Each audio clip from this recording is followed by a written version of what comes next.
This is Matthew Cratter from Bitcoin University.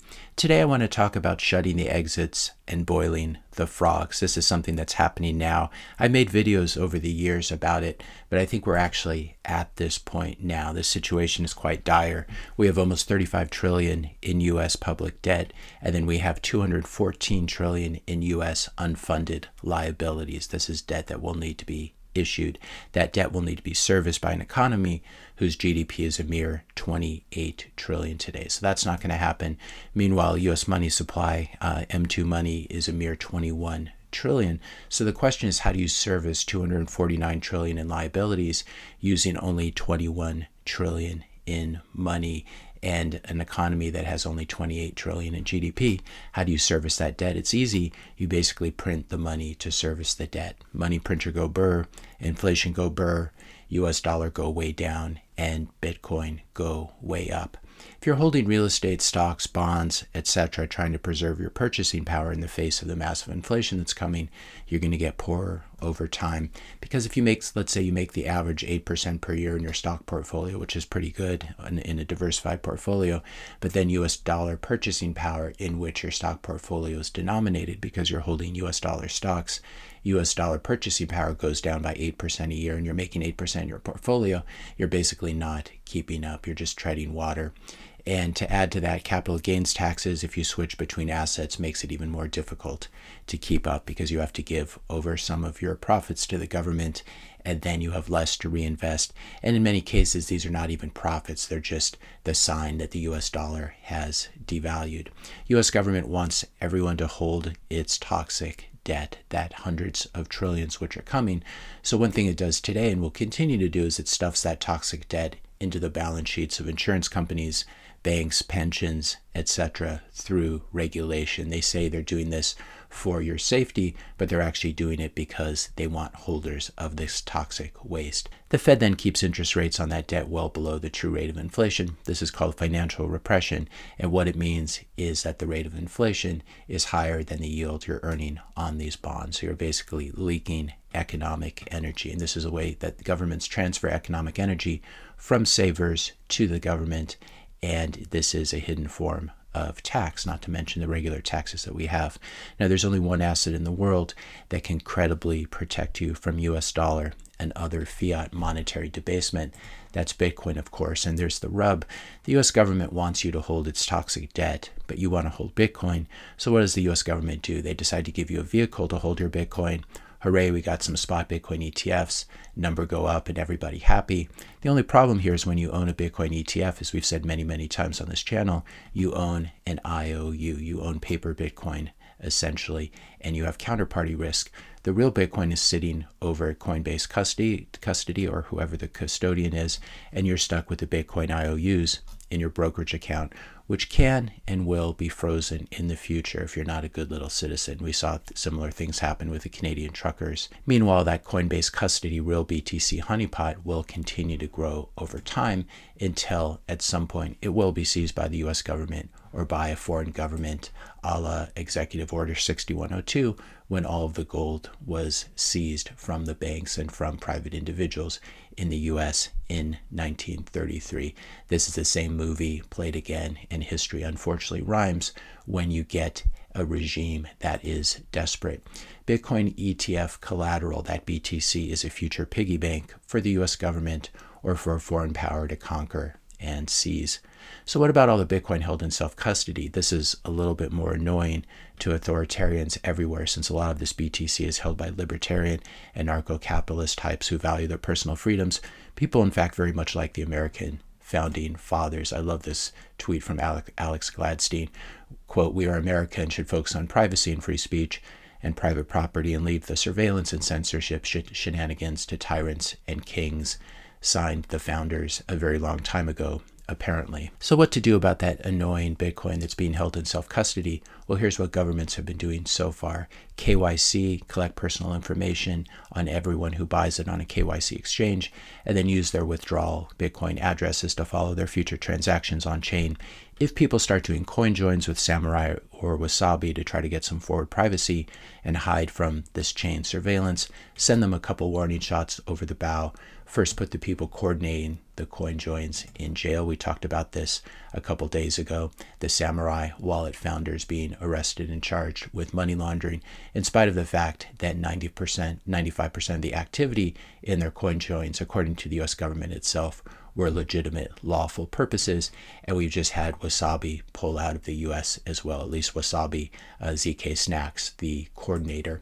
If you're enjoying this video so far, please help to spread this channel's reach by hitting that subscribe button, give this video a like or thumbs up, leave a comment, suggestion, topic for a future video, and also share this video with a friend or family member. That would really help to spread this message, which I think is very, very important to get out so people have a view of what is happening and they see the totality of the picture. So this is what happens. You get rid of the coin join, or you make it very difficult to coin join, and then you have the FBI make some murky announcements about using Bitcoin in a self-sovereign manner. This happened just yesterday. FBI issues warning against using no KYC cryptocurrency money transmitting services. The FBI warns Americans against using cryptocurrency money transmitting services that are not registered as a money services business, MSB. And this is a problem, of course, because as Diverter points out here, in the Grotowski case, which was a case with Coinbase, the Fifth Circuit Court said that if you use a KYC third party, you have no expectation of privacy, you waive your right to privacy. They further said that users can just choose not to use these KYC exchanges if they don't want to waive their privacy rights. And now we have the FBI completing the circle, coming out saying you really shouldn't use anything without KYC. So this is the government speaking out of both sides of its mouth. Next step for the government, threaten the Bitcoin companies, all the Bitcoin companies in the US, and try to drive them out of the US. As Giacomo points out here, anyone running a Bitcoin business in the US is one Department of Justice, DOJ, announcement away from bankruptcy. And even worse than bankruptcy, many of these people will be put in jail. So while Satoshi decided to pull out late last year, they saw the writing on the wall. And now Phoenix Wallet, whom I've recommended on this channel many times, is unfortunately pulling out of the US. You'll still be able to use it if you're outside the US, but if you're in the US, you should drain your wallet, follow these directions, which I'll link to. Basically, go to settings and then drain wallet in iOS. Be careful doing it though, because mine went out, my channel closing transaction went out, and for some reason it provided a minor transaction fee of $0, and now it seems to be somehow stuck. I don't see an option to RBF or raise the fee on that transaction. So be very careful. Maybe there's a way of doing that before you start to close your channels. But anyway, the big point here is that Phoenix Wallet, which was a major wallet, will be pulling out. And the problem wasn't just that they were providing software, but what they were doing, they were also their own Lightning Service Provider, LSP, where initially when you set up a wallet, they would open up a channel with you and give you some liquidity. And the suggestion is that these businesses doing this would somehow make them a money transmitting business, or whatever the acronym is, as the parent company, as Phoenix Wallet's parent company pointed out in this tweet. Recent announcements from U.S. authorities cast a doubt on whether self-custodial wallet providers, Lightning Service Providers, LSPs, like we were talking about, or even Lightning nodes could be considered money services businesses. That's the acronym, MSBs, and be regulated as such. And that's why they chose to remove the Phoenix Wallet from all the phone app stores. I like this tweet from John Carvalho. To the people accusing Async, the parent company of Phoenix, of quote-unquote running instead of fighting, tell me how Ross Ulbricht, Julian Assange, and Edward Snowden situations are going. The USA is hostile, the powers are corrupt, and the legal system is not working. This is a problem for Americans. Also, I thought this was a nice tweet from Bitcoin Mechanic. Please remember, everyone's hero, Elon Musk, specifically tried to push the narrative that running a Lightning node makes you a money services business. I think it's important to remember where people have stood on this issue. So what's the next step for the U.S. government? Make it illegal to run a Bitcoin node or a Lightning node without getting a license from the U.S. government. This is something they could certainly do. It'd be very difficult to enforce, though they could try to jail a few high-profile Bitcoiners or Bitcoin influencers as a way of getting this done. Next step, also send the IRS, the tax authority in the U.S., to audit all suspected Bitcoiners and make them turn over all Bitcoin addresses and transaction history, both on-chain and over the Lightning Network. So this can get quite dark quite quickly. quickly. I think here's the end game. The US government wants you to use, if you're going to use it, they want you to use custodial Bitcoin, preferably just the Bitcoin ETF, honeypot, which is going to be a great store of value until it's seized by the US government. Government also wants to surveil every single Bitcoin transaction and try to tie it back to you. The US government wants to be able to seize anyone's Bitcoin when it needs to. It's very easy to seize someone's Bitcoin if it's sitting at Coinbase Custody as part of the ETF collateral. It's also easy to seize if you leave your Bitcoin sitting on an exchange like Coinbase or Kraken or Binance or any of these other exchanges. But it's not easy to seize for those doing self-custody. If you're holding your Bitcoin on a hardware wallet like a Blockstream Jade or Cold Card paired up with Sparrow Wallet, as we've talked about in this channel, it's only possible for the government to seize by force and threats. It's also very important for the US government, I think, to remember, and I'd like to remind them, that if you kill Bitcoiners, their Bitcoin is lost forever if their keys die with them. So this helps to protect the network in some way, but it's obviously a very dark way of looking at things. Next question, will the US outlaw the import of hardware wallets? I think this is very difficult to enforce, and even if they succeeded in doing it, there's still great projects like the Seed Signer project, where you can basically buy a Raspberry Pi and build your own hardware wallet. You can also spin up a software wallet, spin up a multi-sig wallet as well if you have the hardware wallets available using Sparrow Wallet, which is free and open source software. You have to be very careful. You download it from the correct website. I have a couple of videos about how to use this, and you also have to be very careful. Don't go in the Telegram room and talk to the scammers there who will try to get your recovery seed. But this is a great wallet. It's fairly intuitive to use.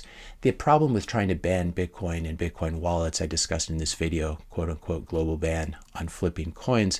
In this video, I discuss how any ban on Bitcoin, quote unquote, unhosted wallets or self-hosted wallets or self-custody is essentially a ban on tossing a coin 256 times and writing down some zeros and ones on paper. This is a very flimsy reason to put people in jail, but this won't stop the government if it gets desperate enough. 256-bit number or Bitcoin private key can also be represented as a QR code or as a 24-word list. So you need to ban those things as well. If you want to ban self-hosted wallets, if you want to ban Bitcoin self-custody, you need to ban people listing 12 English words in a certain order. We see how absurd this is becoming. If I flip a coin, generate a private key, and generate a Bitcoin receive address, I don't even need to be online to receive Bitcoin from you into my quote-unquote unhosted wallet. I can also convert the Bitcoin address to a QR code and paste it all over town using flyers. And my conclusion in this video, if you want to ban Bitcoin, you should start by banning math and pieces of paper. This is how absurd it gets, but it won't stop the government from coming up with some weird law that makes it possible to put people in jail for doing these things. In October of last year, I talked about the exact scenario that we're in. In this case, it wasn't big tech that banned these Bitcoin wallets, but in this video, I discussed Mutiny Wallet as a possible workaround to a future scenario where all Bitcoin Lightning wallets are banned from big tech app stores. And we are seeing, at the bequest of the US government, Phoenix leaving the app stores. So I talk about Mutiny. The good thing about Mutiny is it's a progressive web app. It allows you to run a self-custodial Lightning wallet in any browser on a desktop, laptop, or smartphone. So you don't need access to the app store. You can just run it through a browser. And if governments want to stop this, they're going to need to stop people from using browsers. Now, in my experience, Mutiny doesn't work as well as Phoenix because you don't have all that channel management being done by an LSP, but this is still a workaround. So I'll link to this, mutinywallet.com. You can just use it right in your browser. Looks like you can still get it on Google Play. I'm not sure if it's been taken out of iOS, but you can just use this in your browser. Another Bitcoin Lightning wallet that you can use is Zeus, ZeusLN.com, an open source self-custodial Bitcoin wallet that gives you full control over how you make payments. It looks like the founder, Evan Kalutis, is really digging in his heels and being quite courageous here. We believe that Zeus is following the letter of the law right now. If the law changes or any judgments are made, we will make adjustments accordingly. If Zeus falls, all other Lightning node operators are next. If Lightning node operators fall, self-custody is next. This is the hill to die on, self-custody. If you don't agree, you were never in Bitcoin for the right reasons. So get behind us or go home. So those are two choices, Mutiny or Zeus. It's important to remember that liberties aren't given, they are taken, as Aldous Huxley famously said. It's not something you ask for, it's something that you have to constantly assert, and you have to assert your rights, you have to assert your liberties. You have to assert your freedoms, and you can't just take them for granted. So here's the summary of where we are today. The government, the US government in particular, is in the process of shutting the exits. They're encouraging people to help build up the Bitcoin ETF honeypot for later government confiscation. They're discouraging self-custody and harassing people and companies who enable it. They're making it more and more difficult to purchase real BTC and withdraw to self-custody. They're going to make it more and more difficult to make Bitcoin transactions unless you know how to use free and open source software like the Sparrow wallet, like Zeus, like Mutiny, for example. So that's the close the exits part. They want you in the ETF. They don't want you to hold real BTC. The boil the frogs part, we talked about more at the beginning of the video. The money printing and inflation will continue to ramp up as the Fed is forced to buy most US government debt over the coming years. In the meantime, because of this inflation, they're going to have to keep trying to distract people with foreign war escapades, show trials, red versus blue shouting matches, and other three-letter agency psyops. And as the US dollar hyperinflates over the coming decade or two, expect complete societal chaos, civil war, lockdowns, martial law. Unfortunately, I think you already know what this looks like from a few years ago. That was a very minor version of what we could see happening. So what's my price prediction for Bitcoin given all of this? And it seems almost profane to be talking about price predictions in this context, but I still think Bitcoin is going to the millions of dollars per coin. This is the problem that the US government has, and they can harass Bitcoiners and Bitcoin companies. They cannot stop this very valuable asset from going to the moon. So Bitcoiners may turn out to be the richest people in the gulag unless something changes. I would also say expect this YouTube channel, unfortunately, and my Twitter account to be deplatformed in the next 6 to 18 months if things continue down this path. Hopefully we can sort of stop the momentum here, slow the momentum, and buy ourselves some time. But some YouTube channels I've heard through the grapevine have already been shut down for educating people about the dangers of CBDCs, central bank digital currencies, which is something I did not cover in this video, perhaps for obvious reasons, but this is part of the end game. If you want to continue to follow me, I certainly hope to be able to stay on YouTube. YouTube's been very good to me and given me a wonderful audience, but if they don't want me any longer, you'll still be able to hopefully find me on Odyssey. It looks like Rumble isn't, their auto updates aren't working very well, and I don't have time to upload videos individually to all of these different platforms, but you can check out Odyssey. You can also follow me on Nostr. I'll put a link to basically a link to Primal, and you'll be able to see my NPub in here, so you can follow me on the decentralized Twitter as well as my website if you need to contact me in the future and I'm not available on YouTube anymore. If you enjoyed this video, be sure to hit the subscribe and like buttons. Hit the notification bell if you want to be notified when I publish my next video, and let me know your questions and comments in the comment section below. Thanks a lot for watching, and I'll see you in the next video.